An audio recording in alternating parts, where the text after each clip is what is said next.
Assalamualaikum, perkenalkan dengan saya Zatil Khairina dari Prodi Ilmu Komunikasi dengan NIM 2002-410. Baik, di sini saya akan menjelaskan apa itu penyebab daripada isu.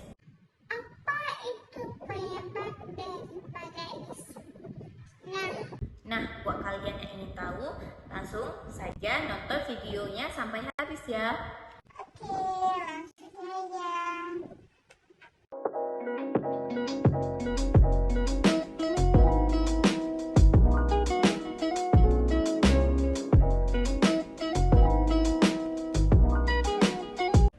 Belakangan ini, isu-isu semakin marak bermunculan di kalangan masyarakat karena didukung kemudahan akses masyarakat dalam menyebarkan isu-isu tersebut, terutama melalui media sosial yaitu seperti Instagram, Twitter, TikTok, Facebook, dan lain-lain.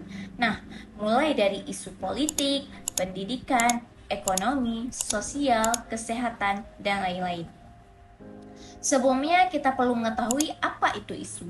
Isu merupakan kabar atau masalah yang belum terbukti faktanya seperti rumor, gosip, yang kemudian dapat mempengaruhi suatu organisasi atau lembaga. Dalam sederhananya, sebuah isu mempresentasikan adanya suatu kesenjangan antara kegiatan perusahaan atau organisasi dengan harapan-harapan pada stakeholdernya. Nah, ini yang akan kita bahas. Apa penyebab dan pencipta munculnya sebuah isu? Munculnya sebuah isu dalam sebuah lembaga perusahaan atau organisasi tidak dapat diprediksi sebelumnya.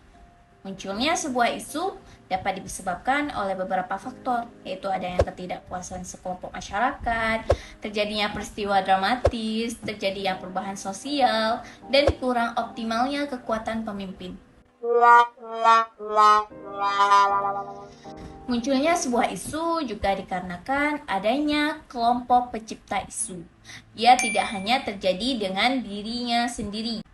Menurut Max Meng, kelompok potensi pembuat atau pencipta isu diidentifikasikan berdasarkan 6 kelompok, yaitu kompetitor, karyawan, masyarakat umum, pemerintah, media, dan kelompok penekan atau kelompok yang berkepentingan.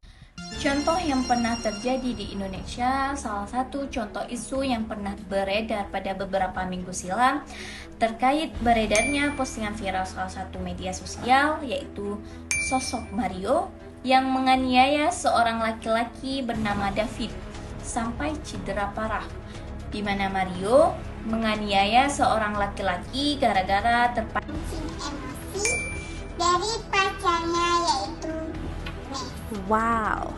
Mario ini adalah salah satu anak dari pejabat Direktorat Jenderal Pajak yang diketahui sering katanya flexing di media sosial.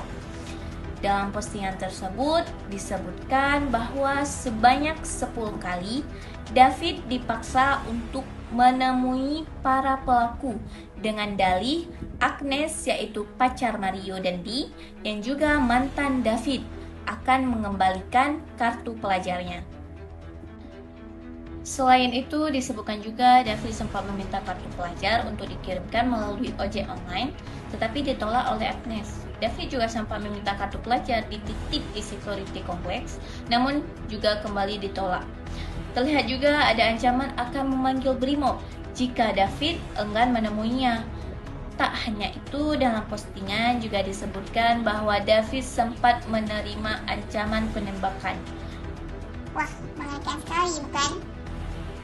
Nah, isunya Mario dan Dee melakukan penganiayaan terhadap korban karena David Ozora telah melakukan pelecehan seksual terhadap Agnes, yaitu pacarnya Mario. Menurut keluarga David, hal tersebut merupakan pemutarbalikan fakta. Nah, dari contoh isu tersebut, munculnya isu disebabkan karena adanya peristiwa dramatis dan adanya perubahan sosial yang terjadi. Sedangkan kelompok potensi pembuat atau pencipta isu dari kejadian ini disebabkan oleh media dan kelompok penekan karena kejadian tersebut berawal dari adanya pihak atau individu yang merekam pada saat kejadian tersebut berlangsung, lalu menyebarkannya melalui media sosial yang kemudian memicu komentar-komentar juga ulasan negatif pada pihak yang bersangkutan. Hingga kejadian tersebut ramai diperbincangkan di laman Twitter dan Instagram, sehingga berita tersebut naik ke laman berita online dan juga televisi. Dan masih juga berita tersebut tersebar di aplikasi TikTok yang sedang viral sekarang. Sebuah isu itu tidak terjadi semata-mata muncul begitu saja. Terdapat faktor penyebab dan kelompok potensi pencipta isu, baik dari internal maupun eksternal suatu perusahaan, lembaga ataupun organisasi, yang jika dibiarkan akan mempengaruhi suatu organisasi tersebut.